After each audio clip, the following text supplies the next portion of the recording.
전문가는 어떤 브랜드를 추천하세요? 필터 교체 주기 때문에 귀찮아서 전열교환기 사용을 꺼려 하신 분들도 있습니다. 게다가 어떤 제품들은 드라이버로 피스를 풀어야 되는 것들이 있어요. 그래서 저는 경동나비엔 제품을 추천합니다. 이 제품은 필터를 교체할 때 잠근 레버만 돌리면 누구나 쉽게 교체할 수 있어 사용자 입장에서 유지관리가 매우 편합니다.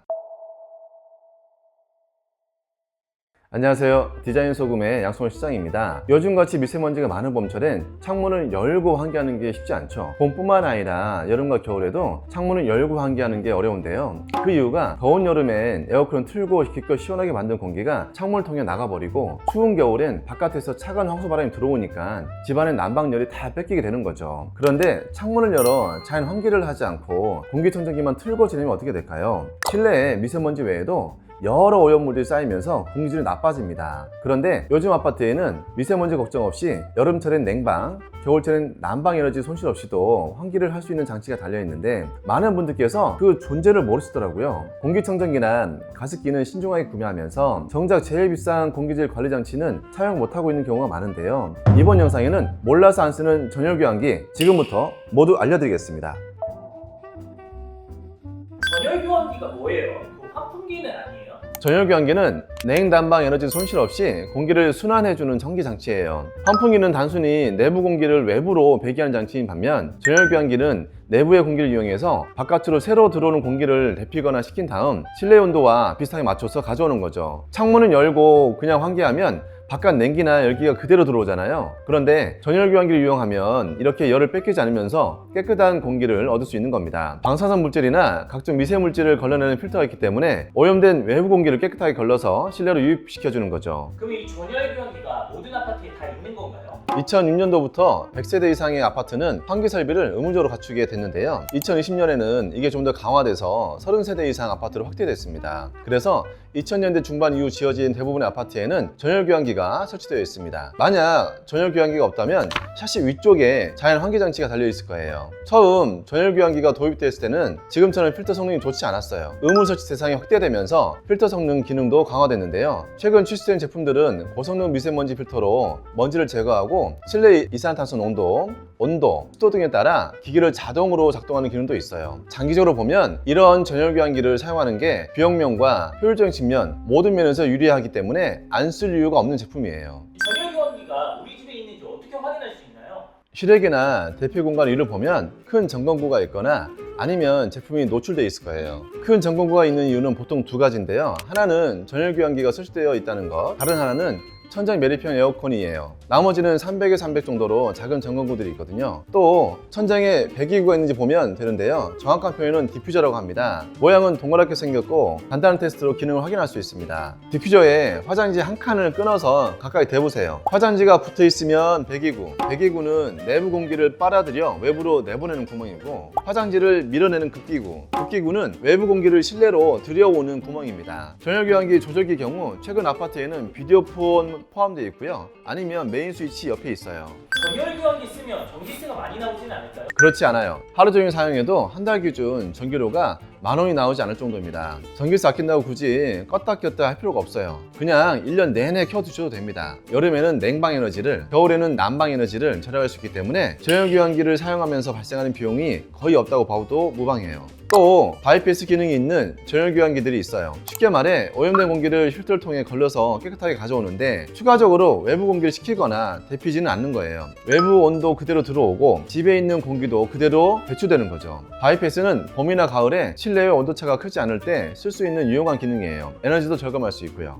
전열교환기 제품 브랜드 좀 알려주세요. 가정용 전열교환기 브랜드는 경동나비엔, LG, 하츠, 힘펠, 티젠, 대성 셀틱 이런 브랜드가 대표적이에요. 가격은 50만원대부터 200만원대 이상까지 다양한데 티젠이나 힘펠이 좀 더 저렴한 편이고요. LG, 하츠, 경동나비엔 순으로 가격대가 높아져요. 제품 사용에 따라 가격이 좀 다르니까 대략적으로 참고만 해주세요. 전문가는 어떤 브랜드를 추천하세요? 자, 일단 브랜드를 고르기 전에 이것 하나만 분명히 알아두세요. 전열교환기는 보통 필터 교체 주기가 대체로 1년에 한 번에서 두 번입니다. 필터 교체 주기 때문에 귀찮아서 전열교환기 사용을 꺼려 하신 분들도 있습니다. 게다가 어떤 제품들은 드라이버로 피스를 풀어야 되는 것들이 있어요. 이게 천장에 매달려 있는데 피스를 매번 풀어야 하면 너무 불편합니다. 그래서 저는 경동 나비엔 제품을 추천합니다. 이 제품은 필터를 교체할 때 잠근 레버만 돌리면 누구나 쉽게 교체할 수 있어 사용자 입장에서 유지 관리가 매우 편합니다. 나비엔이 좋은 이유가 또 있어요. 전열교환기가 아무래도 차한 공기와 더운 공기가 기기 안에서 교차하기 때문에 이 온도 차이 때문에 결로가 생기거든요. 나비엔은 자동 결로 방지 시스템이 있어요. 온도와 습도를 분석해서 결로가 생길 것 같으면 자동으로 기기를 작동시켜 결로가 생기지 않도록 해줍니다. 그럼 전열교환기가 있으면 공기청정기 따로 안 써도 되나요? 둘 다 돌리면 좋죠. 알레르기나 피부 질환이 있는 분들은 공기청정기까지 쓰면 좋아요. 아무래도 전열교환기 급기와 배기구는 대부분 천장에 있기 때문에 바닥까지 원활하게 공기순환이 이루어지려면 에어 서큘레이터나 공기청정기를 함께 이용하면 좋습니다. 우리 집에 전열교환기가 설치되어 있는데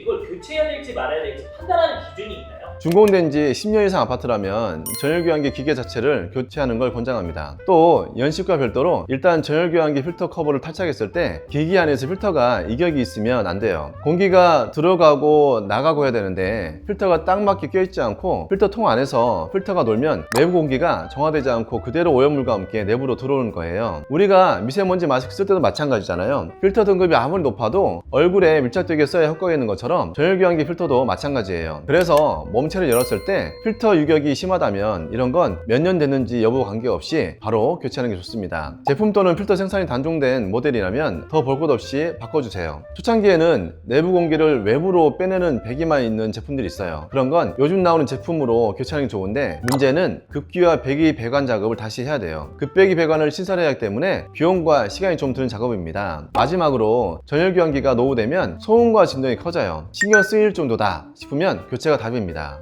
우리 집에 전열교환기 설치하고 싶은데 이거 설치가 안 되는 집도 있나요? 조건이 맞아야 하는데 먼저 본체가 설치될 수 있는 장소가 필요합니다. 전열교환기 제품 사이즈가 가로 세로 800에 800, 높이는 300 정도가 돼요. 그래서 보통 베란다 위치가 적절한 경우가 많습니다. 설치 위치는 천정도 가능하고 벽면에도 가능해요. 그리고 외벽에 급기와 배기가 나가는 곳이 필요한데 대부분 발코니에 설치할 수 있어요. 오래된 아파트는 외벽에 벽안 나갈 곳이 없기 때문에 발코니 샤시에 픽스창을 만들어서 급배기구를 만들어줘야 합니다. 여기서 중요한 게 배기와 급기구 간격은 교차용을 방지하기 위해서 최소 1.5m 정도 거리를 두는 게 돼 있어요. 그 여건이 안 되면 급기와 배기구 방향이 서로 90도 이상 되도록 설치해야 됩니다. 또 급기구는 보일러 연통에서 최소 600 정도를 떨어뜨려 계구부를 위치하도록 잡아야 합니다. 어쨌든 집안 천정을 뚫고 배관기를 새로 만들어주는 큰 작업이기 때문에 인테리어 공사를 하면서 겸사겸사 설치하는 게 가장 좋습니다. 지금까지 좋은 얘기만 해주셨는데 전열교환기 단점은 없나요? 단점이라면 주기적으로 필터를 관리해줘야 한다는 것이고요. 두 번째는 초기 비용이 좀 많이 든다는 거, 제품 가격, 설치비까지 비용이 좀 드니까요. 또 천장에 배관이 지나갈 공간이 최소 125가 필요하기 때문에 층고가 낮거나 조건이 안 되면 설치하기 어렵습니다. 그래도 단점보다 장점이 월등해서 안 쓰면 손해라고 생각해요.